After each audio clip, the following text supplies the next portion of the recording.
Pengertian dan fungsi sistem saraf. Yang pertama, pengertian sistem saraf. Sistem saraf adalah sistem organ pada hewan yang terdiri atas serabut saraf yang tersusun atas sel-sel saraf yang saling terhubung dan esensial untuk persepsi sensoris indrawi, aktivitas motorik volunter dan involunter, organ atau jaringan tubuh, homostatis berbagai proses fisiologis tubuh. Sistem saraf merupakan jaringan yang paling rumit dan paling penting karena terdiri dari jutaan sel saraf atau neuron yang saling terhubung dan vital untuk perkembangan bahasa, pikiran, dan ingatan. Satuan kerja utama dalam sistem saraf adalah neuron yang diikat oleh sel-sel glia. Yang kedua, fungsi sistem saraf. Pada tingkatan paling sederhana, fungsi sistem saraf adalah untuk mengirim sinyal dari satu sel ke sel lain atau dari satu bagian tubuh ke bagian tubuh yang lain. Sistem saraf rawan terhadap malfungsi dalam berbagai cara, sebagai hasil cacat genetik, kerusakan fisik, akibat trauma atau racun, infeksi, atau sederhananya penuaan. Fungsi sistem saraf yang lain yaitu menerima informasi berupa rangsangan yang diterima oleh indera tubuh, memproses informasi yang diterima, menghasilkan tanggapan, atau memberikan respon dari informasi tersebut. Kekhususan penelitian medis di bidang neurologi mempelajari penyebab malfungsi pada sistem saraf dan mencari intervensi yang dapat mencegahnya atau memperbaikinya. Dalam sistem saraf tepi, masalah yang paling sering terjadi adalah kegagalan konduksi saraf yang mana dapat disebabkan oleh berbagai macam penyebab termasuk neuropati, diabetik, dan kelainan demyelinasi seperti sklerosis ganda dan sklerosis lateral amiotrofik.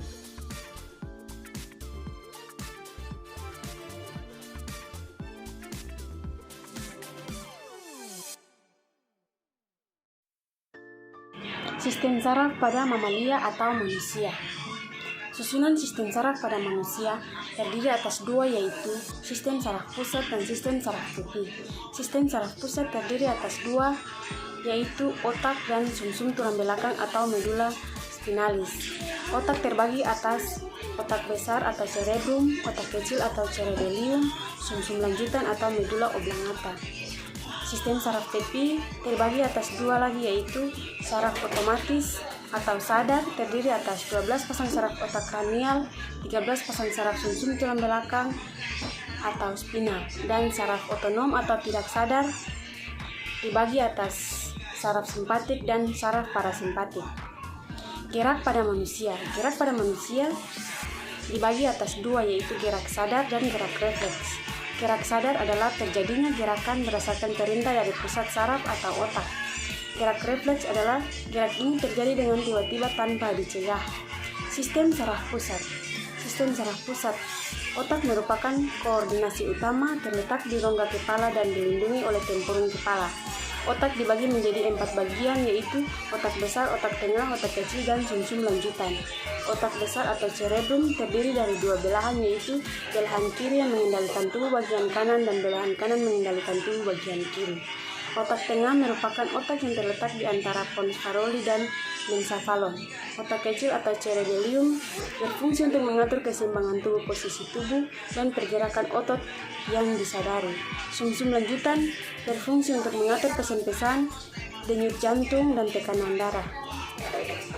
Sistem saraf tepi. Sistem saraf tepi berfungsi menghubungkan sistem pusat dengan organ-organ tubuh. Berdasarkan arah impuls, saraf tepi dibagi menjadi sistem saraf aferen dan sistem saraf eferen. Sistem saraf tepi terbagi menjadi dua, yaitu sistem saraf somatik dan sistem saraf otonom. Sistem saraf somatik terdiri atas 12 pasang saraf otak, saraf kranial, dan 31 saraf sumsum tulang belakang dan atau saraf spinal. Sistem saraf otonom dibagi menjadi dua bagian, yaitu saraf simpatik dan saraf parasimpatik. Saraf simpatik berfungsi untuk merangsang kerja otot jantung, otot-otot tak sadar, semua pembuluh darah, dan semua alat-alat dalam seperti usus, lambung, pankreas, dan hati. Sedangkan saraf parasimpatik memiliki fungsi kebalikan dari saraf simpatik.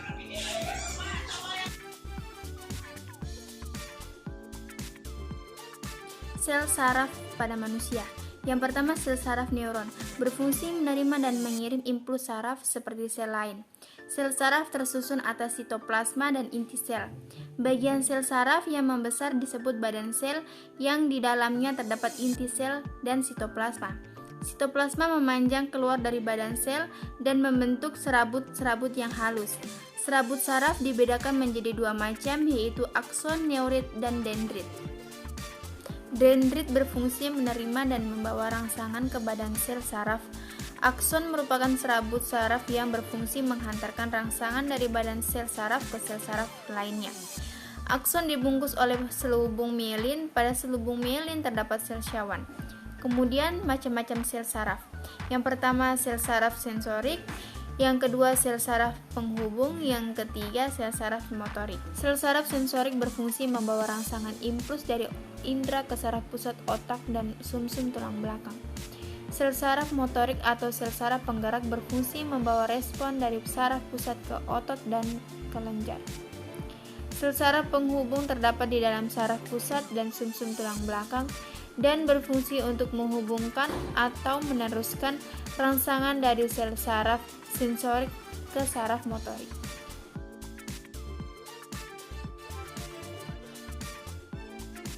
Selanjutnya kita masuk pada materi impuls saraf dan mekanisme impuls saraf. Apa itu impuls saraf? Impuls saraf adalah rangsangan berupa aliran listrik yang merambat pada serabut saraf. Penghantaran impuls terjadi secara konduksi yang melibatkan pompa ion Na+ dan K+. Adapun mekanisme sel saraf. Mekanisme impuls sel saraf. Impuls sel saraf adalah rangsangan atau pesan yang diterima oleh reseptor dari lingkungan luar, kemudian dibawa oleh neuron. Impuls juga dikatakan sebagai serangkaian impuls elektrik yang menjalari serabut. Impuls yang diterima oleh reseptor kemudian disampaikan ke efektor yang menyebabkan terjadinya gerakan atau perubahan pada efektor. Sebagai jaringan komunikasi, tentunya saraf memiliki mekanisme khusus tentang cara meneruskan impuls. Terdapat dua alur atau proses, yaitu yang pertama, impuls dihantarkan melalui sel saraf. Impuls dapat diteruskan mengalir melalui sel saraf yang disebabkan adanya perbedaan potensial listrik yang dinamakan polarisasi. Muatan listrik di luar membran sel saraf adalah positif, sedangkan muatan yang di dalam adalah negatif. Apabila sel saraf dibeli dengan rangsangan akan mengakibatkan polarisasi membran berubah, sehingga polarisasi akan mengalami pembalikan. Proses pembalikan akan diulang dan menyebabkan rantai reaksi. Adapun impuls yang dihantarkan lewat sinapsis. Apabila impuls mengenai tombol sinaps, maka permeabilitas membran prasinaps terhadap ion kalsium menjadi meningkat. Ion kalsium kemudian akan masuk, sedangkan gelembung sinapsis akan melepaskan neurotransmitter ke celah sinaps. Gelembung sinaps melebur dengan membran prasinaps, impuls sampai ke membran postsinaps karena dibawa neurotransmitter. Kemudian neurotransmitter dihidrolisis oleh enzim yang dihasilkan oleh membran postsinaps. Terima kasih.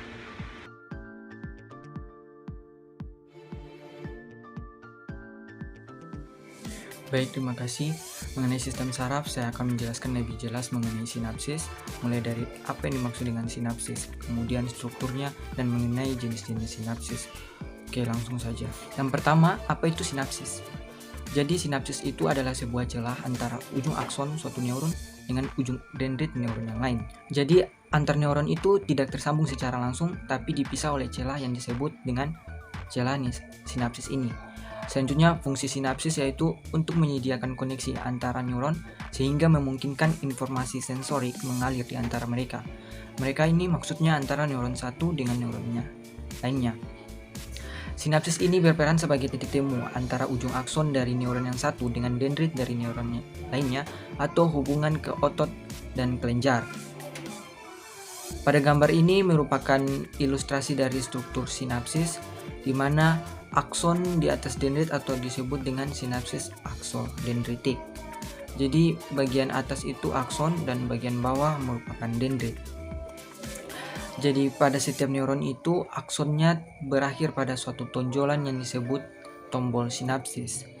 Ini dapat dilihat di bagian atas berupa tonjolan itu yang disebut dengan tombol sinapsis. Permukaan membran tombol sinapsis ini disebut membran prasinapsis. Memiliki fungsi melakukan transmisi rangsangan.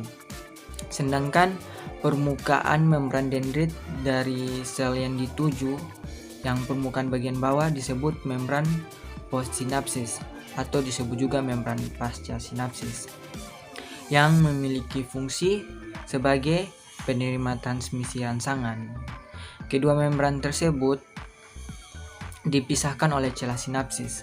Jadi bagian atas itu membran prasinapsis yang akan memberikan transmisi, sedangkan bagian bawah itu membran pasca sinapsis yang akan menerima transmisi. Selanjutnya, bagaimana cara kerja sinapsis? Jadi di dalam sitoplasma sinapsis yang pada tombol sinapsis ini terdapat vesikula sinapsis, disebut juga gelembung sinapsis. Vesikula sinapsis ini mengandung neurotransmitter. Ketika impuls mencapai ujung neuron, vesikula ini akan bergerak lalu melebur dengan membran prasinapsis dan melepaskan asetilkolin. Asetilkolin ini merupakan salah satu jenis neurotransmitter. Asetilkolin ini akan berdifusi melalui celah sinapsis lalu menempel pada reseptor di membran pasca sinapsis atau membran postsinapsis. Penempelan asetilkolin pada reseptor tersebut menimbulkan impuls pada sel saraf berikutnya. Selanjutnya, terdapat enzim asetilkolinesterase yang akan menguraikan asetilkolin di mana tugasnya telah selesai. Selanjutnya mengenai jenis-jenis sinapsis. Jadi, sinapsis diklarifikasikan berdasarkan jenis struktur seluler yang berfungsi sebagai komponen pra dan pasca sinaptik. Sebagian besar sinapsis dan sistem saraf mamalia itu adalah sinapsis aksodendritik. Artinya sinapsis akson di atas dendrit, namun ada juga pengaturan lain. Akson dapat bersinapsis ke dendrit, ke badan sel atau ke akson atau terminal akson lain, serta ke aliran darah atau menyebar ke jaringan saraf yang saling berhubungan. Pada gambar ini terdapat 6 jenis sinapsis. Yang pertama itu disebut sinapsis aksosekretori, yaitu sinapsis yang menghubungkan langsung antara terminal akson dengan saluran darah. Yang kedua disebut sinapsis aksoaksonik, yaitu sinapsis yang menghubungkan antara terminal akson dengan akson lainnya. Ketiga disebut sinapsis aksodendritik, yaitu sinapsis yang menghubungkan antara ujung terminal akson dengan dendrit. Yang keempat disebut sinapsis aksoekstraseluler, yaitu sinapsis akson yang berhubungan dengan cairan ekstraseluler. Kelima dan keenam merupakan aksosomatik dan aksosinaptik, yang mana aksosomatik merupakan hubungan antara ujung terminal akson dengan badan sel, dan aksosinaptik merupakan hubungan antara ujung terminal akson dengan ujung terminal akson lainnya. Demikian penjelasan saya mengenai sinapsis.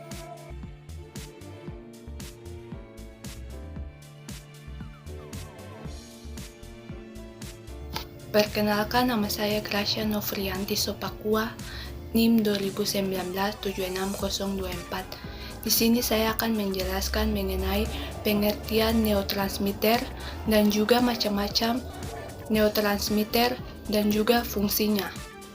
Pengertian neurotransmitter.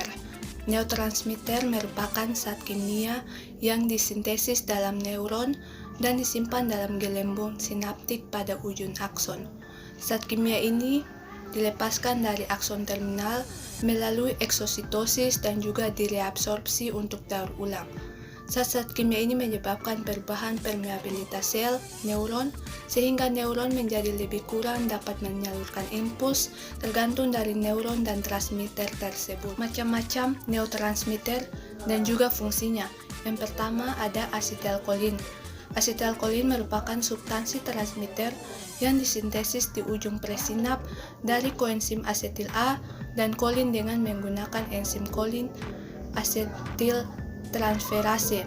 Kemudian substansi ini dibawa ke dalam gelembung spesifiknya. Ketika gelembung dilepaskan asetilkolin ke dalam cella sinap, asetilkolin dengan cepat memecah kembali asetat dan kolin dengan bantuan enzim kolinesterase yang berkaitan dengan retikulum proteoglikan dan mengisi ruang cella sinap. Kemudian, gelembung ini mengalami daur ulang dan kolin juga secara aktif dibawa kembali ke dalam ujung sinap untuk digunakan kembali bagi keperluan sintesis asetilkolin baru. Yang kedua ada norepinefrin dan dopamin. Norepinefrin dan dopamin dikelompokkan dalam katekolamines. Yang pertama ada dopamin. Dopamin merupakan neurotransmitter yang mirip dengan adrenalin, di mana mempengaruhi proses otak yang mengontrol gerakan, respon emosional, dan kemampuan untuk merasakan kesenangan dan rasa sakit. Dopamin sangat penting untuk mengontrol gerakan keseimbangan. Yang kedua ada norepinefrin, yaitu disekresi oleh sebagian besar neuron yang badan sel atau somanya terletak pada batang otak dan hipotalamus. Secara khas, neuron-neuron penyekresi norepinefrin yang terletak di locus coeruleus di dalam pons akan mengirimkan selabut-selabut saraf yang luas di dalam otak dan akan membantu pengaturan seluruh aktivitas dan perasaan seperti peningkatan kewaspadaan. Pada sebagian daerah ini, norepinefrin mungkin mengaktifasi reseptor eksitasi, namun pada yang lebih sempit malahan mengatur reseptor inhibisi. Norepinefrin juga sebagian disekresikan oleh sebagian besar neuron postganglion sistem saraf simpatis, di mana epinefrin merangsang beberapa organ tetapi menghambat organ yang lain. Yang ketiga ada glutamat. Glutamat merupakan neurotransmitter yang paling umum di sistem saraf pusat. Jumlahnya kira-kira separuh dari semua neurons di otak. Sangat penting dalam hal memori. Kelebihan glutamat akan membunuh neuron di otak. Terkadang, kerusakan otak atau stroke akan mengakibatkan produksi glutamat berlebih dan akan mengakibatkan kelebihan dan diakhiri dengan banyak sel-sel otak mati daripada yang asli dari trauma. Yang keempat ada serotonin. Serotonin adalah suatu neurotransmitter monoamino yang disintetiskan dalam neuron-neuron serotonergenis dalam sistem saraf pusat dan sel-sel enterokromafin dalam saluran pencernaan. Pada sistem saraf pusat, serotonin memiliki peranan penting sebagai neurotransmitter yang berperan pada proses marah, agresif, temperatur tubuh, mood, tidur, human sexuality, selera makan dan metabolisme, serta rangsang muntah. Serotonin memiliki aktivitas yang luas pada otak dan variasi genetik pada reseptor serotonin dan transporter serotonin yang juga memiliki kemampuan untuk reuptake yang jika terganggu akan memiliki dampak pada kelainan neurologis.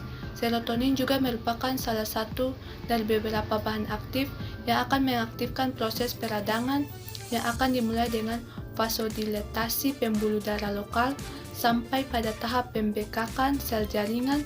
Selain itu, serotonin juga memiliki kendali pada aliran darah, kontraksi otot polos, rangsang nyeri, sistem analgesik, dan peristaltik usus. Yang kelima ada GABA. GABA adalah neurotransmitter inhibisi utama pada sistem saraf pusat. GABA berperan penting dalam mengatur excitability neuron melalui sistem saraf. Pada manusia, GABA juga bertanggung jawab langsung pada pengaturan tonus otot. GABA dibentuk dari dekarboksilasi glutamat yang dikatalisis oleh glutamat dekarboksilase. Reseptor GABA dibagi dalam dua jenis. Yang pertama ada GABAA dan kedua ada GABAB. Yang pertama, reseptor GABAA membuka saluran Florida dan diantagonis oleh pikrotoksin dan bikokulun, yang keduanya dapat menimbulkan konvulsi umum. Yang kedua ada reseptor GABAB yang secara selektif dapat diaktifkan oleh obat antispastik baclofen yang tergabung dalam saluran kalium dalam membran pasca sinap. Yang keenam ada glisin.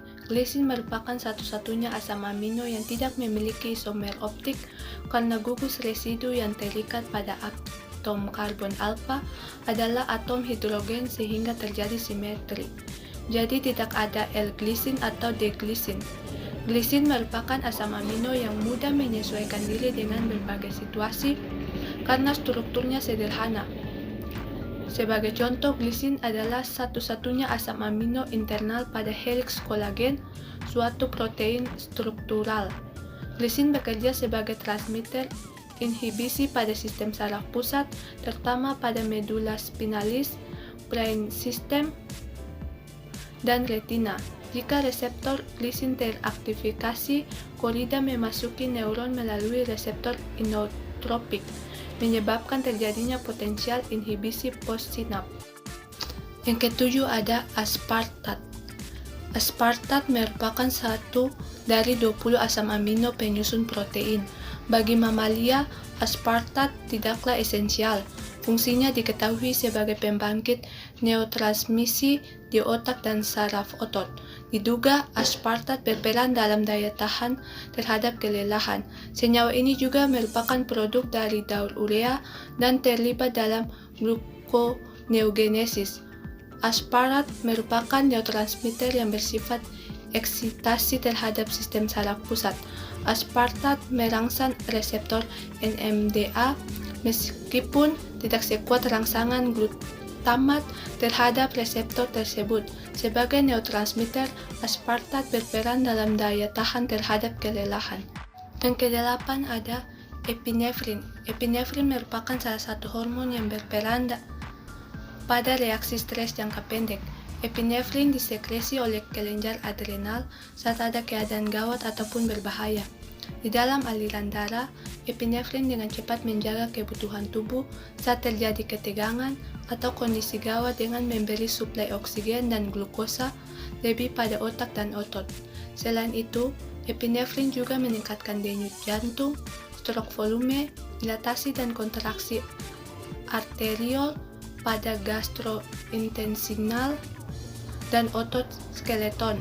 Epinefrin memiliki banyak sekali fungsi di hampir seluruh tubuh, di antaranya dalam mengatur konsentrasi asam lemak, konsentrasi glukosa darah, kontrol aliran darah ginjal, mengatur laju metabolisme, kontraksi otot polos, termogenesis kimia, vasodilatasi, dan vasokonstriksi.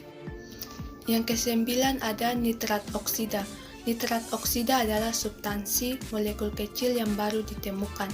Saat ini terutama timbul di daerah otak yang bertanggung jawab terhadap tingkah laku jangka panjang dan untuk ingatan. Karena itu, transmitter yang baru ditemukan ini dapat menolong untuk menjelaskan mengenai tingkah laku dan fungsi ingatan. Oksida nitrat berbeda dengan transmitter molekul lainnya dalam hal mekanisme pembentukan di ujung presinap dan kerjanya di neuron postsinap. Saat ini tidak dibentuk sebelumnya dan disimpan dalam gelembung ujung presinap seperti transmitter lain. Saat ini disintesis hampir segera saat diperlukan dan kemudian berdifusi keluar dari ujung presinap dalam waktu beberapa detik dan tidak dilepaskan dalam paket gelembung-gelembung. Selanjutnya saat ini berdifusi ke dalam neuron postsinap yang paling dekat dan selanjutnya di neuron postsinap. Saat ini tidak mempengaruhi membran potensial menjadi lebih besar, tetapi sebaliknya mengubah fungsi metabolik intraseluler yang kemudian mempengaruhi eksitibilitas neuron dalam beberapa detik, menit, atau barangkali lebih lama. Yang ke-10 ada neuropeptida. Neuropeptida merupakan kelompok transmitter yang sangat berbeda dan biasanya bekerja lambat dan dalam hal lain sedikit berbeda dengan yang terdapat pada transmitter molekul kecil. Sekitar 40 jenis peptida diperkirakan memiliki fungsi sebagai neurotransmitter. Neuropeptida sudah dipelajari sejak lama, namun bukan dalam fungsinya sebagai neurotransmitter, namun fungsinya sebagai substansi hormonal. Peptida ini mula-mula dilepaskan ke dalam aliran darah oleh kelenjar endokrin, kemudian hormon-hormon peptida itu akan menuju ke jaringan-jaringan otak. Dibuktikan bahwa peptida yang berfungsi sebagai neurotransmitter dapat disintesa dan dilepaskan oleh neuron di susunan saraf.